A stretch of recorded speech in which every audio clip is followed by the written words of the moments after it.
Salut à tous, c'est BikeMX, j'espère que vous allez bien. On se retrouve aujourd'hui, comme vous avez pu le voir dans l'intro, au championnat de Wallonie EDH. Donc là, comme d'habitude, catégorie A et B mélangées.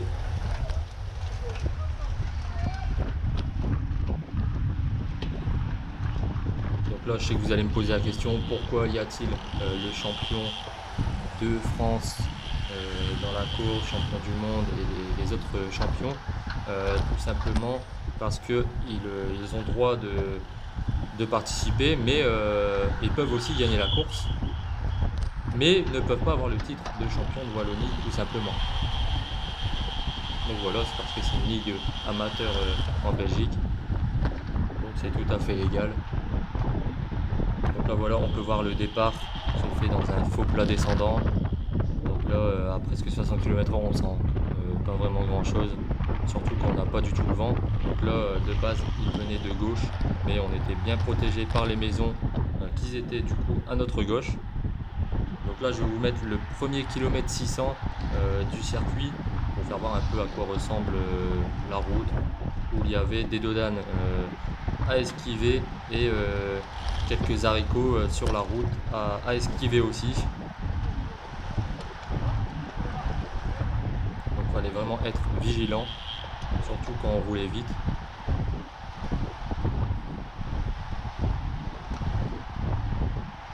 Ici derrière on peut voir les deux frères qui sont vraiment doués aussi.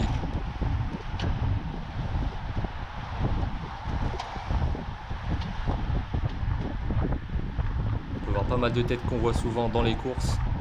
Là voilà, la chose à éviter aussi. Il fallait vraiment faire confiance aux coureurs qui étaient devant. Mais bon, ça va, on avait une bonne visibilité.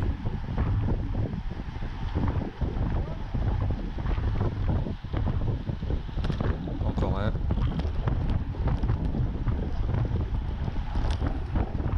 Là voilà, vous avez vu un petit peu le début du circuit. Là où on va passer au 3e kilomètre. Juste pour vous faire voir un petit peu la suite du circuit, où c'était la partie la plus abîmée de cette course, donc de ce circuit. Et vraiment dangereux parce que ça roulait quand même assez vite dans un faux plat descendant, et malgré les trous et les graviers qu'on va rencontrer ici dans ce virage, où il y a un coureur qui glisse même de l'avant légèrement, et ben ça roulait carrément vite en fait, et ça étirait complètement le peloton. On peut voir que les coureurs, on est vraiment en file indienne. Et là en fait, à ce virage à gauche, il y aura une petite partie montante de à peine 100 mètres, mais quand même à 4%. Mais bon, on le sentait pas vraiment. Déjà à la vitesse où on arrivait dans cette partie, ben, on allait assez vite. Mais c'est sur cette partie où ça accélérait vraiment à plus de 55 km/h, comme vous pouvez le voir. Là on peut voir derrière, hein, le peloton est vraiment fort étiré. Il ne fallait pas être tout à fait derrière, parce que là c'est à ce moment là où tu te fais piéger en fait, tout simplement. Donc là voilà, on va avancer un petit peu plus loin à 5 km, là où en fait je vais tenter ma chance en début de course, car souvent les échappées se font en début de course, en tout cas la bonne.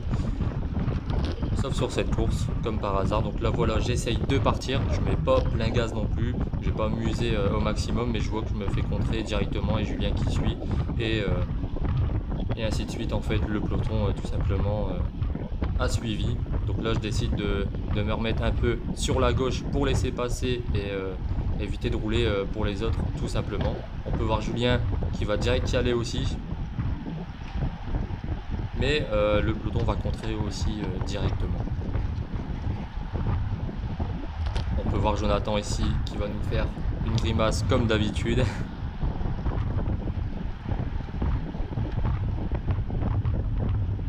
Voilà, donc on va avancer au 16e kilomètre, là où en fait je vais attaquer, mais sans attaquer, donc sans le vouloir. Mon but était de passer un gros relais, mais je vois qu'en fait personne n'a suivi, donc je décide de continuer et de poursuivre mon effort. Mais je vous avoue que quand là on va prendre le virage à droite, j'hésite un petit peu, parce que j'étais tout simplement seul face au peloton, et j'avais devant moi juste la voiture ouvreuse en fait, tout simplement. Donc là on peut voir que je ralentis, mais ici dans ce faux plat descendant je décide d'en mettre un petit coup de gaz. Je mets pas mon maximum parce que j'étais vraiment seul. Là j'attendais vraiment que un ou deux coureurs me rejoignent, mais ce n'était pas le cas tout simplement. Donc là derrière ça roule beaucoup plus vite, hein. On peut voir que j'ai rattrapé un coureur, mais c'est pas un qui était en échappée, mais un qui est tombé au tour précédent. Du coup il s'est fait doubler. Donc là après ce pont en fait je vais me faire tout simplement rattraper à une vitesse folle. On peut voir ici un coureur qui va passer et Julien en fait et un autre de la team Spartacus qui vont me rattraper et qui vont partir directement en attaque. Donc c'est à ce moment là je me suis dit c'est là qu'il faut que je travaille pour Julien. Donc là voilà on a avancé un petit peu plus loin et c'est là que le réel taf commence pour moi pour travailler pour Julien. Et là où je vais stopper, ici vent de face, dans un tout petit chemin, je profite de ce petit chemin pour stopper le peloton au maximum à 30 km/h. Donc là voilà, il y a quelques coureurs qui vont râler, mais bon, ça fait partie du jeu. Donc là voilà, on peut voir que ça roule vraiment pas fort. Et je fais ça pourquoi? Tout simplement parce que je veux que Julien et les autres coureurs avec creusent le maximum d'écart.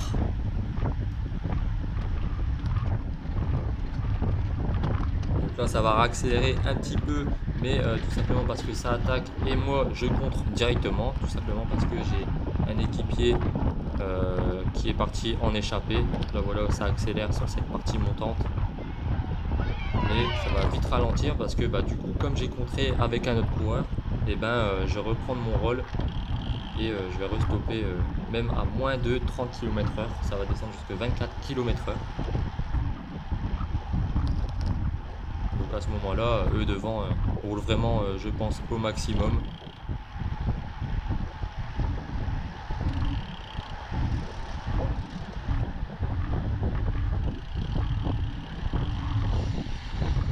On va avancer bientôt au 75e kilomètre, là où en fait on a rattrapé juste avant Julien et les deux autres coureurs qu'ils étaient avec. Donc ils ont fait un bon de course devant. Donc là à gauche on va voir Julien qui va redescendre un petit peu.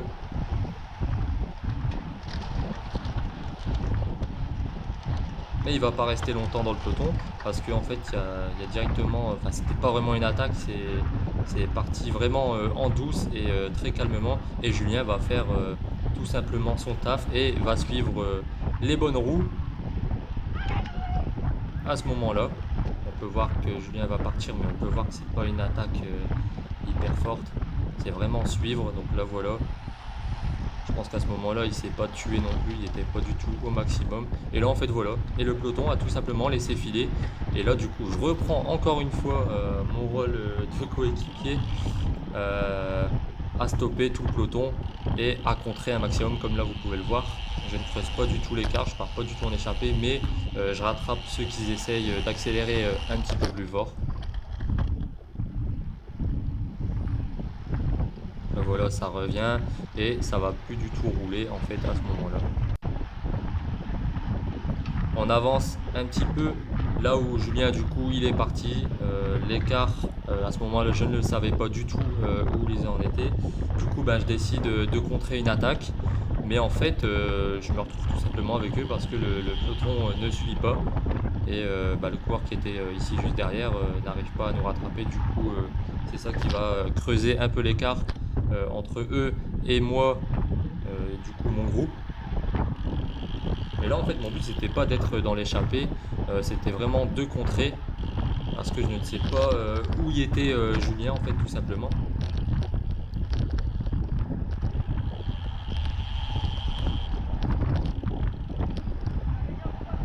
Mais bon, du coup là je me retrouve avec eux, je décide quand même, pour moi j'allais rouler un petit peu, mais d'un côté je voulais aussi désorganiser ce groupe en fait, parce que tout simplement, comme je vous le répète, je ne sais pas où il était Julien, s'il était loin ou pas, et en fait le champion du monde à droite ici va prévenir et va gueuler, il y a un équipier devant, il va pas rouler. Et en fait, il avait totalement raison. En fait, c'était mon but de désorganiser. Et en tout cas, j'ai bien réussi mon coup parce que ça va complètement ralentir le groupe d'échappée et on va vite se faire reprendre ici sur cette partie montante.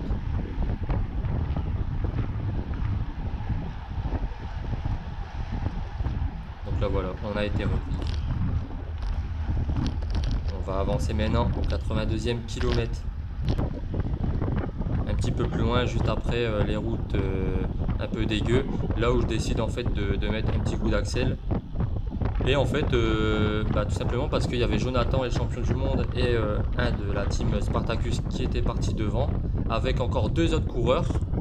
Donc là en fait, un autre. Et donc là je décide vraiment de mettre plein gaz. J'avais un petit peu peur encore une fois parce que j'étais seul face au vent. On peut voir ici un des frères qui est doué comme je vous ai dit en début de vidéo. Lui va me doubler comme une balle. Il était sans doute à plus de 50 km/h. Donc là voilà, on peut voir le peloton. Et en fait, ils vont plus rouler. Du coup, il y a un coureur de l'équipe, la team Best Friends, et va complètement bloquer aussi pour son équipier qui est le champion du monde en fait devant. Donc là on peut voir que ça creuse.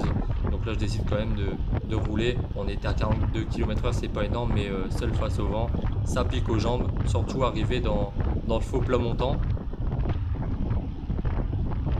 Donc là voilà, j'ai rattrapé un coureur et j'arrive à rejoindre les bonnes roues devant.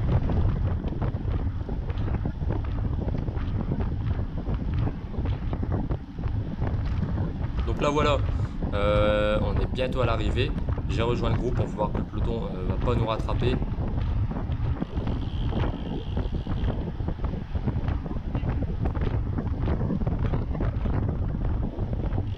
Donc là c'est Jonathan qui ramenait tout le monde en fait. Et on peut voir qu'il y a même un trou qui se forme parce que le cycliste de la team Spartacus en fait ne voulait pas passer le relais à la base, mais il n'y a pas eu le choix de faire le forcing pour nous rejoindre, tout simplement pour le sprint. Donc là voilà, mon but était vraiment de rester dans les roues. Jonathan, voilà, il a fait son taf à mon avis. Son but n'était pas non plus de sprinter un max, je pense. Donc là voilà, je m'écarte, je suis toujours dans une roue, par contre toujours à l'abri du vent parce que là on était vent de face. Mon but était quand même de faire le sprint malgré que je suis pas 100% sprinter. Mais on peut voir en fait que moi je vais me faire piéger, piéger sans me faire piéger. Mais il y a 2 autres coureurs qui partent à fond, ils lancent le sprint vraiment de loin. Donc là je décide de faire un effort. Je regarde derrière moi, là je contiens un peu mon effort. Et c'est à ce moment-là que là je vais faire aller mon explosivité en fait tout simplement. Et je vais distancer les 2 coureurs qui sont derrière moi de quelques mètres pour ensuite finir en fait 4e de ma catégorie sur cette course. Et Julien qui finit champion du NO EDH. Donc voilà, très content pour lui et le taf à payer tout ça.